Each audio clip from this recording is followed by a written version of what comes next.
See, no one refutes shit. They let them come on these shows and talk nonsense, bringing up irrelevant shit, try to cloud the subject. At the end of the day, one party supported the Civil Rights Act and one party did not. Then, I want to talk about this because often I've heard, why do black people vote Democrat? Why do black people vote Democrat? You're on the plantation. Why do you vote Democrat in droves? Stop voting Democrat. I hear this. And look, and this is from someone who agrees. I agree. Black people should not just vote Democrat automatically. Don't automatically vote Democrat. We believe what? Policy over party. People over party. If it's better people, you vote for them. Whoever's got the better policy, you vote for them. They don't implement the policy, you vote against them, right? That's what I believe. It's not about party, it's about people, and it's about policy. Is that clear enough? Because I give the Democrats a lot of shit. But for some reason, because I don't know of many Republicans that I want to rock with, people think that I just don't like Republicans because they're Republicans. That I have an issue with Republicans. No, I have an issue with bullshit politicians. And that goes across party lines. That's all of them.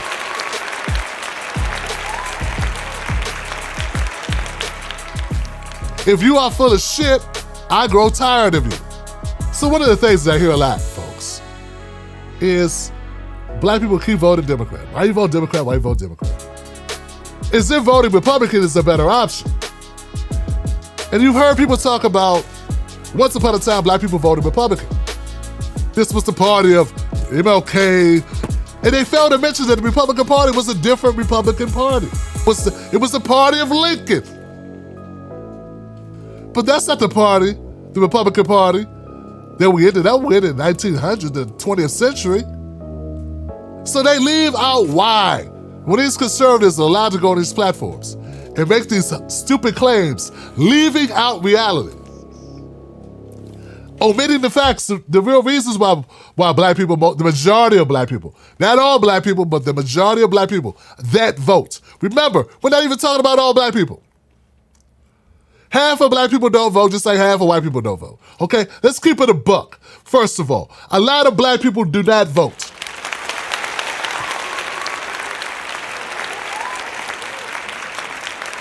So let's cut the shit. Let's stop saying all black people, because that's insulting as hell. All white people don't vote, all black people don't vote.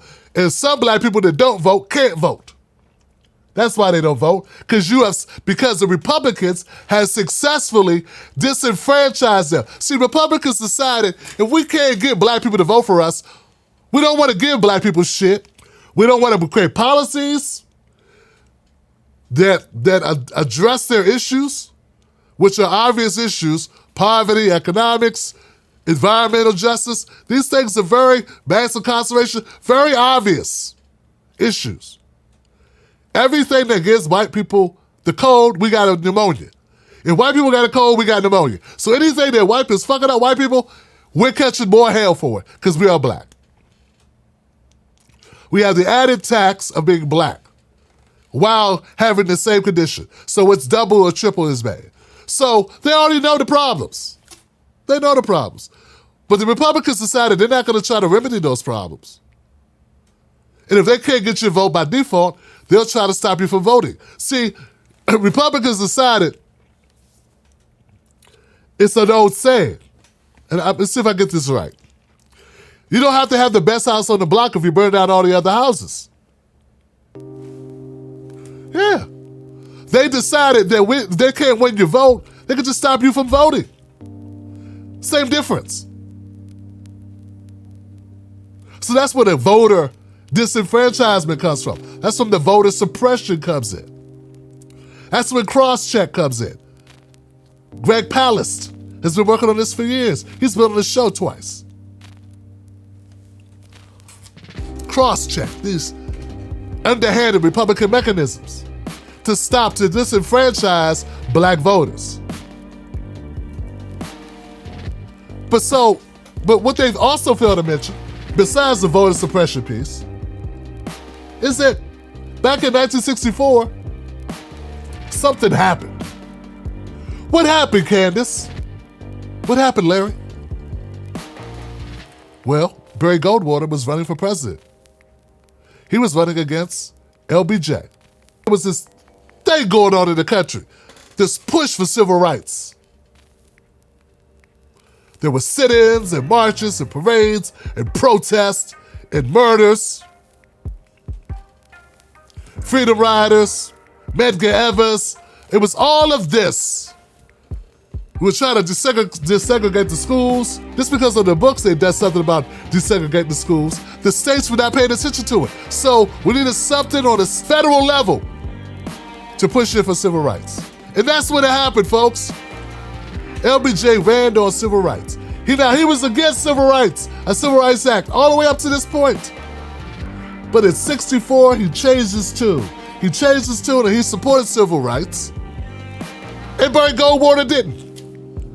LBJ was a Democrat.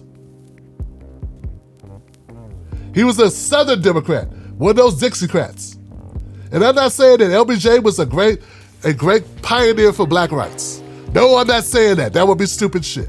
No, I'm not saying he was like, yeah, I want to get the blacks the same. I want to help black people. Yes, I'm a pioneer for black people. I want to support them. No. But he was smart enough to know that would get some votes. Barry Goldwater made a miscalculation. The F LBJ. He wanted to go with this whole scenario that we need states' rights. States' rights are more important than black people's rights, black civil rights. It's more important to have states' rights. Constitution says the states should make their own decisions. You can't tell us to desegregate the schools. You can't tell us to let black people come in our restaurants. What if we don't want to serve blacks? So this became the sticking point. Now, up to this point, there were Republicans. There were some Republicans that were very much progressive. I was watching Dr. Cornel West on a stream with a couple other professors by Bernie Sanders, and they were talking about Reconstruction. There were Republicans that were more liberal and more progressive than Democrats, even today. There were some Republicans back in the 50s and 60s that were so forward-thinking on civil rights that they would rival some Democrats today. Those Republicans didn't agree with Barry Goldwater. So, Civil Rights Act, pushed by LBJ, disputed by Barry Goldwater, became the linchpin of the presidential election. So what happened was the switch. People talk about the switch all the time. The switch was the Republicans that believed in civil rights, they moved to the Democratic Party. And the Democrats who believed in states' rights and were against civil rights, they went with the Republicans. That's the switch. It's not some crazy, strange, like hard to figure out algorithm or math equation. See, don't let them talk you into circles.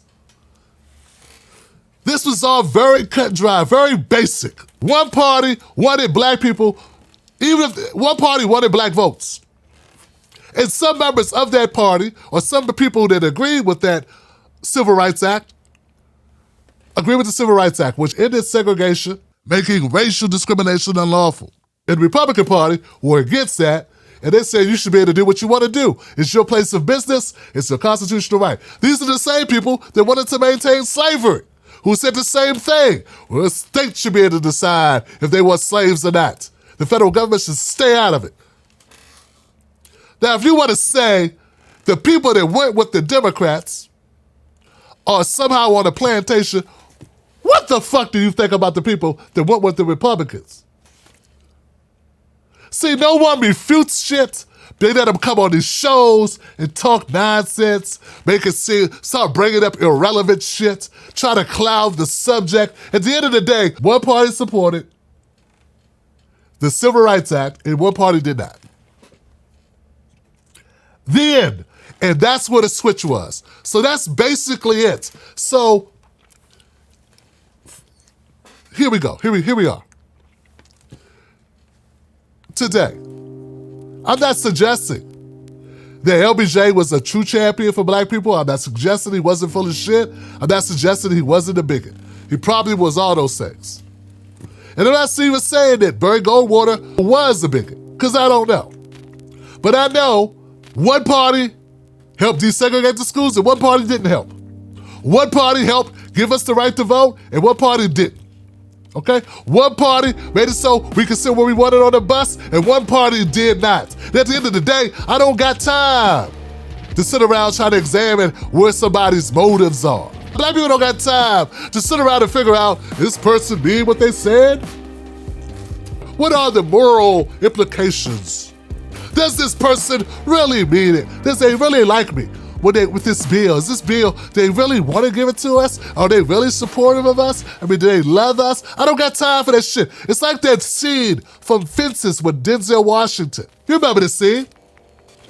He's arguing with his son out in the yard doing something, and he told his son, he said, boy, I told you to do this, I told you to do that. Why don't you do what I told you to do? And the son looks at the dad and he says, Dad, why you don't like me? And Denzel's like, what? And Denzel's like, what? Like you? He said, like you?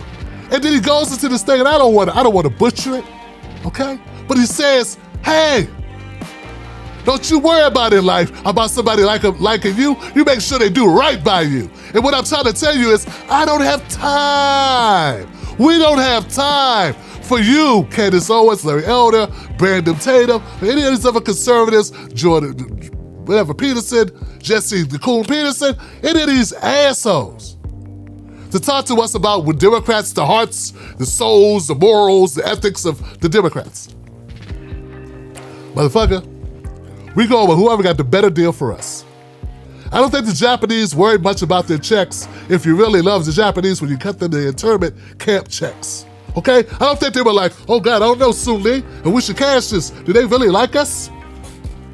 Do they really care about us? No, they said, hey, thank you for the check, bitch. You should have gave it to us 10 years ago. Okay, that's what they did. So only black people are to be concerned with someone's story that they think nice things. I don't give a fuck if they thought nice things. John F. Kennedy never had a record on civil rights until well into his presidency. That issue was just off the table because of the peculiar nature of the Democratic Party until it was forced onto the table by the civil rights revolution. But this goes way back to when the Republicans were the Civil Rights Party. Well, they were the party of Lincoln, the party of Reconstruction, the party of... And the Democrats were the segregationist party. Absolutely. Democrats are the party of the South. I think, and I'm going to stop you now, but I think that 64 was the critical election. Barry Goldwater had voted against the Civil Rights Act, and what black voting was left in the Republican Party switched over almost 95% to the Democrats, and and then Nixon's Southern strategy, et cetera. The whole configuration changed. All right.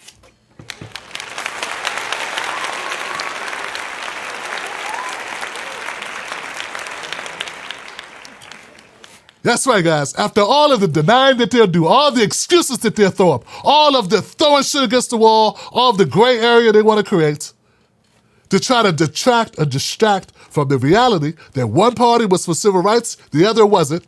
They don't point that out because they would be giving a point to the Democrats. Instead, they want to say the Democrats were fooled. They fooled you blacks into voting for Democrats. Well, if you're going to fool me by giving me civil rights, little black children were getting spit on by grown-ass white people just trying to go to school.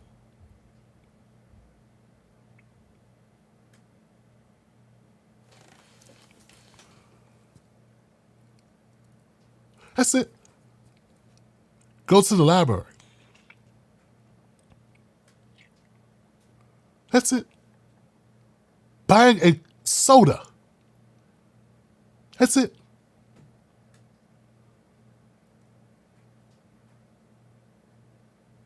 But we wanted to end that. in your punk ass because you have a vested interest in this holding up this party called the Republican Party. You want to have a selective memory about this shit. Once again, I'm not saying there weren't some racist Democrats. There's still racist Democrats. But let's cut the shit. There are racist Republicans too. And when we talk about plantations, the only difference between the Democratic plantation and the Republican plantation is one of them has a no blacks allowed sign. That's the difference. If next year in 2024, if there is a Republican candidate running for president who says, I won't give reparations to black people and I have a black agenda, who the fuck am I going to support? Who are we all going to support? All the differences between all the people, all the black channels, all the black new media would all melt away. We would all get behind that candidate. But the Republicans, just like the Democrats, don't want to do anything tangible to help black people. Instead, the Republican strategy is to argue that what the Democrats are doing doesn't help. Meanwhile, they don't do shit that helps.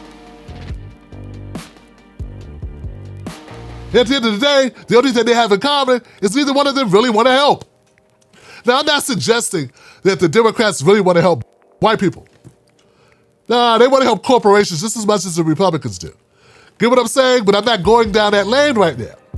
The bottom line is that the Democrats don't want to help any of us, neither do the Republicans. They want to help their donors. They want to help the corporations and keep them in business. They want to help these industries that we talked about earlier in the broadcast. Military-industrial complex, mass incarceration, pharmaceutical, big pharma. Come on now. Fossil fuels. These are the industries. Those are the people they want to keep happy. They're not worried about your NAMA. They don't give a shit that Pop can't afford its insulin. Okay? Bernie, every month, Bernie got to take a caravan of poor whites to Canada to get their fucking insulin. It's the same drug. But it's 4 times, 5 times more here in the States for no reason other than it's sold here. All the markup. It's illegal to mark it up like that in Canada. In many other places in the world, it's illegal to mark up pharmaceutical, life-saving pharmaceuticals to untenable amounts, to the point where it's killing people who can't afford it. It's illegal to do that, but not in America. Instead of us being able to focus on that, because you're right, that is enough. That is truly enough to galvanize people. It really is. But who's really fighting for that? It's not about party, it's about policy. So next time you hear Republicans and the conservatives telling you about the Democrats and Republicans, tell them both parties suck, Johnson. That's the credo over here. Both parties suck, Johnson. And whoever's got the better deal, that's who we go with. Hey, you can buy a Ford or you can buy a Toyota. I don't really give a shit. What's the interest rate? What's gonna be my trade-in value? Like we gotta be conscious consumers of these politicians and of these parties. Period. And anybody who thinks anybody who wants to argue that, who wants to defy that logic, does not have your best interest at heart. They're playing for a team, and their job is to root for their team, to get more people to sign up to their team. They got a clipboard, and they're walking around getting signatures for their team. They're not on team the people, they're on team Democrat, or they're on team Republican. Because if you are a true advocate for the people, who's ever going to fight best for the people, who's ever advocating for the people, who's ever giving the best deal to the people, is the deal that you want people to go with. Hey, I remember I was in my early 20s. I worked at a car dealership for a while. It was an interesting job. And it was fun, too. I rarely see people more excited than when they get a new car. And to be a part of that process. And where I worked at, one of the dealerships that I worked at, it was not about me making profit off of you, right? So it was all about customer service. It was a special, different type of car dealership where it was all about how happy the customer was. So if you said I gave you great customer service, I got a higher bonus.